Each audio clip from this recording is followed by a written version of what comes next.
our second lesson today is from Revelation, and it's talking about the 7 churches. And when I was in Turkey, I saw all 7 churches that are mentioned in Revelation. And this isn't part of my sermon really, but I wanted to show you what those look like. Here they are.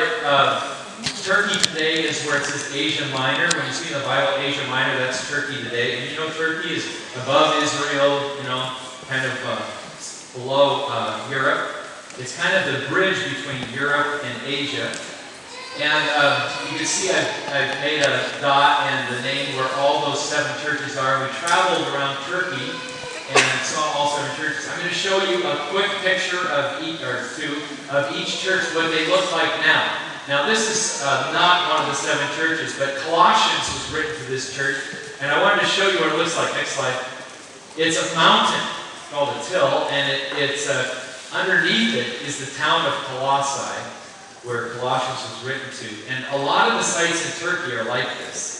They haven't been dug out yet. I mean, if this was in the United States and we had a site that was 2,000 years old, I mean, we'd be digging that thing out as quickly as we could. It'd be a big park and everybody would come to it. In Turkey, there's thousands of these things, and they can't dig them all out because they got to protect them once they dig them out. And they don't have the money to protect all the thousands of sites. Okay, so that's Colossians. Oh, go back 1. You can't see it in this picture very well, but in front of this guy is what we would look at as kind of a weed. But actually, it was the flower or the plant of the emperors. And I just thought it was fantastic that it's still growing on this site. Well, just a little side. Okay, next slide. This is the first church. This is Laodicea. And this is what's left, or what they've dug out of Laodicea. One of the things Paul says about Laodicea is that you're neither hot nor cold. Let's see, next slide. He says that because across the way here, on the other side of the valley, is a hot springs. Go to the next slide. This is it, and this is white, and the hot water flows over this, and it leaves deposits. Well, what they had in Paul's day was they had pipes that went from here, took the water from here, and went over to Laodicea on the other side of the hill. And by the time it got over there, the hot water was lukewarm. And he uses that image, and he does that all the way through these 7 churches. He says, you are lukewarm, you're neither hot nor cold. I wish you were one or the other, because then God could deal with you. So he's using the image that they know about. Next slide, you see a pipe.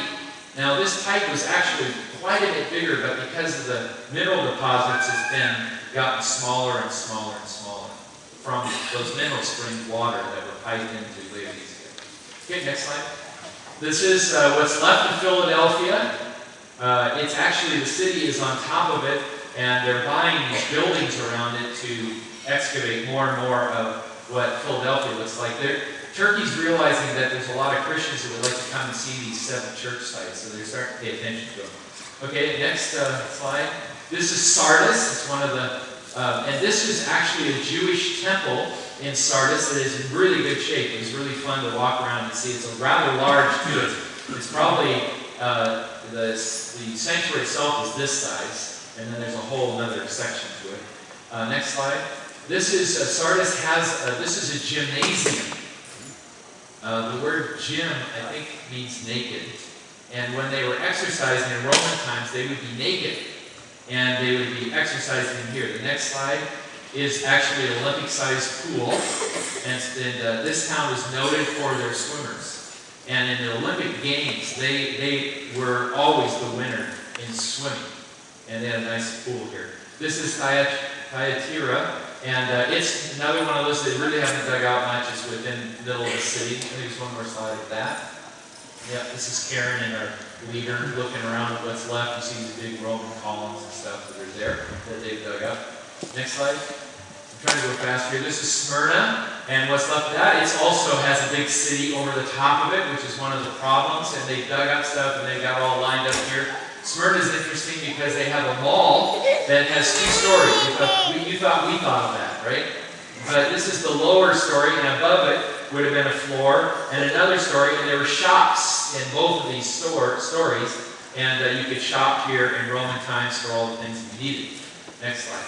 This is Ephesus, and Paul, this is the actual theater that Paul talks about in Acts, where he got in trouble. He was so effective in in Ephesus that he was having an effect on the trade. Ephesus was a big place for the temple Diana. Diana was a huge god, and there was tons of money around it. Paul was so effective that he was affecting the guys who were making the statues of Diana, and they didn't like it. And Paul's followers keep him out of the city. Don't let him go in here. He wants to go into this arena and talk to the people, but they're so mad about this. They got them all whipped up into a big frenzy. And then this one guy comes along and kind of convinces them that they better calm down, or the Romans are going to come in and put him in jail, and they all disperse. But Paul spoke here many times with the gospel to the Roman people. It was one of the things Paul could do as a Roman citizen. So there's a picture I'm not going to show you that has me preaching there as though I'm Paul. But you guys would believe that anyway. So this is in Ephesus also, and this is actually the burial site of the disciple John. And this was really an emotional time for me to be actually where John, who wrote, some of the Bible, who was one of Jesus' disciples, who was charged with taking care of Jesus' mother. This is where he's buried. And actually, it's interesting, I think, that they think that Jesus' mother, Mary, is also buried in Ephesus. So I think that John took her with him, and they went to Ephesus together. There's a home there that they think was Mary's home. So I like that kind of, here Jesus says, take care of my mom on the cross, and John doesn't. And interestingly enough, John's the only disciple, we think, who lived a whole natural life. And I think God did that because he was taking care of Mary. And so he kept John alive to take care of the mother of Jesus. I just find that pretty fascinating. Pretty neat. This is Pergamum, and it's up on a hill also. They've excavated a lot of Pergamum. I have one more slide of that. Let's see that. This is a theater on the side of the hill. You see the town, the modern town behind there, and you see how the Romans used to use a natural hillside to make a theater. And you can see the theater there. Okay, I think that's all I get. Okay, so we're not going to talk about Revelation in the 7 sites, except I wanted to show them to you. I just couldn't help myself, because I have these neat slides and I want to use them. But I want to talk today about the gospel lesson, where Jesus comes to the disciples. They are afraid of the Jews. I think they're also a little bit afraid of Jesus.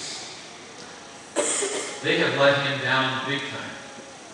And they're hiding in a room. Probably the last person they want to see is Jesus. They've heard from the women by now that Jesus is alive. Now, I don't know if they believe it yet or not, but they've heard stories.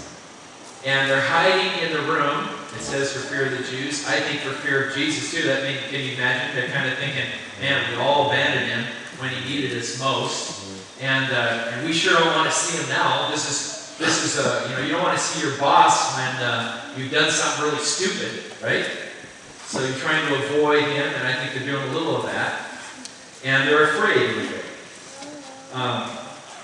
So the doors are locked, and it says they're locked for fear of the Jews. Now you got to imagine that the Jews went after Jesus pretty hard at this time. It says Jews. I want you to hear Jewish leaders, not Jews.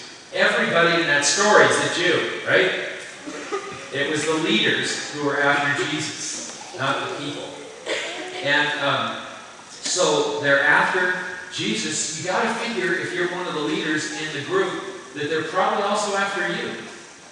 You're next on the list. They were pretty effective against your leader. You got to figure they're probably pretty effective against you too. So they're hiding. That's pretty natural. I think all of us would do that. Jesus, though, doesn't knock on the door. There's that great passage where he says, I stand at the door and knock. For his disciples, he doesn't give them the opportunity. They'll have to open the door. He just shows up in the middle of the room. However he does that, we don't know. And he doesn't say to them, well, fine lot you are. When I needed you most, you weren't here. He doesn't say you betrayed me. He doesn't say you're a bunch of sinners. What does he say? Peace be with you. Shalom. Basically, Jesus says, gives them the absolution. What do I mean by absolution? He forgives them. That's what that means. I forgive you for what you did. Peace be with you. Shalom. I want everything between us to be right, to be righteous, to be good. I forgive you. Imagine that was a big relief, wasn't it? Have him come through the door and not rip into him. Have him come through the door as the now God and Savior of the whole world and not just wipe them out for being stupid. Isn't that what we would expect? But no. Peace be with you. It's the absolution. It's what you get after you confess your sins. And I say you are forgiven. Peace be with you. It's the same thing. He says it again because, when you've done something really wrong in your life, you need to hear that absolution more than just once. You need to hear it many times. You need to hear, you know what? God does forgive you. You know what? God does forgive you. Yes, it was stupid. God forgives you. You need to hear it more than once. Then he's done some things now with his disciples to make them ready to go out into the world. The first thing he's done is he's shown up. They've seen the resurrected Jesus. That changed their life. The second thing he's done is he's forgiven their stupidity and their sins. Now he's going to do the third thing that's going to give them what they need